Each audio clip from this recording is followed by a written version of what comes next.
अपातस्य प्रतिहार्या भक्ति के साथ मुसीबतों से मुक्ति।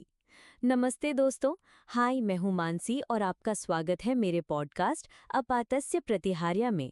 आज का दिन खास है क्योंकि हम बात करेंगे भक्ति की ताकत की, जो हर मुसीबत को दूर कर सकती है। मेरे दिल में बहुत उत्साह है और मैं चाहती हूं कि आप भी इस जोश को महसूस करें। तो तैयार हो जाइए एक ऐसी यात्रा के लिए जो आपके मन को छू लेगी और आत्मा को जगा देगी। चलिए शुरू करते हैं। अपातस्य प्रतिहार्या का मतलब। सबसे पहले ये शब्द क्या है? अपातस्य प्रतिहार्या संस्कृत का एक खूबसूरत वाक्य है। अपातस्य का मतलब है मुसीबत, दुख या गिरावट, और प्रतिहार्या का मतलब है उसका निवारण, उसे दूर करना। यानी ये है वो रास्ता, वो शक्ति जो हमें हर दुख से बचाती है। और दोस्तों, वो शक्ति है भक्ति। भगवान की भक्ति जो हर तूफान में हमें थाम लेती है। मैं आपको एक छोटी सी कहानी सुनाती हूँ। कुछ साल पहले मैं एक मुश्किल दौर से गुजर रही थी। नौकरी में दिक्कत, घर में तनाव और मन में बस एक सवाल, क्यों हो रहा है ये सब? फिर एक दिन मेरी दादी माँ ने मुझे बुलाया और कहा, मानसी, भगवान का नाम ले, सब ठीक हो जाएगा। मैंने उनकी बात मानी और हर सुबह 10 मिनट भगवान कृष्ण के सामने बैठकर उनका नाम लिया। धीरे धीरे मेरे मन को शांति मिली। मेरी मुसीबतें खत्म नहीं हुईं, लेकिन मैंने उन्हें हल करने की ताकत पा ली। यही है अपातस्य प्रतिहार्या की ताकत। स्टेप बाय स्टेप भक्ति से मुसीबतों को कैसे दूर करें।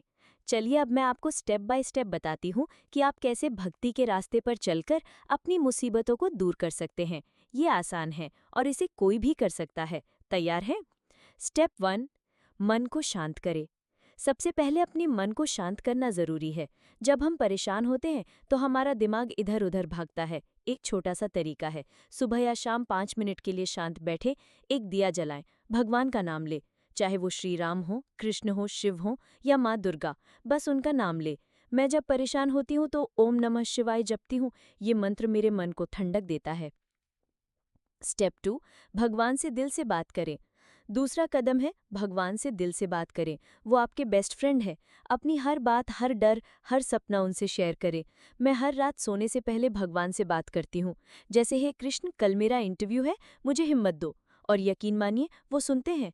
एक बार मेरे दोस्त ने मुझे बताया कि उसने माँ दुर्गा से अपनी बीमारी ठीक करने की प्रार्थना की थी।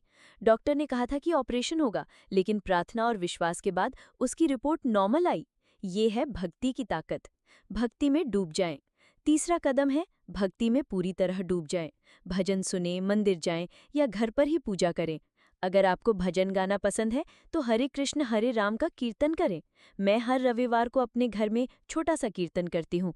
उस समय जो खुशी मिलती है वो शब्दों में बयान नहीं हो सकती। स्टेप 4, दूसरों की मदद करें।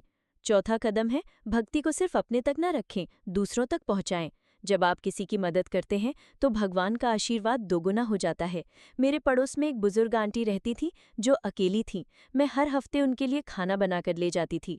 एक दिन उन्होंने मुझे गले लगाकर कहा, मानसी, तुम मेरे लिए भगवान की तरह हो। उस पल मेरे दिल को इतनी शांति मिली कि मैं बता नहीं सकती। स्टेप 5, विश्वास रखें।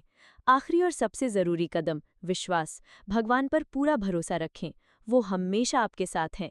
एक पुरानी कहानी है। एक आदमी बाढ़ में फंस गया था। उसने भगवान से प्रार्थना की। एक नाव आई, लेकिन उसने कहा, नहीं, भगवान मुझे बचाएंगे। फिर हेलीकॉप्टर आया, उसने फिर मना कर दिया। आखिर में वो डूब गया।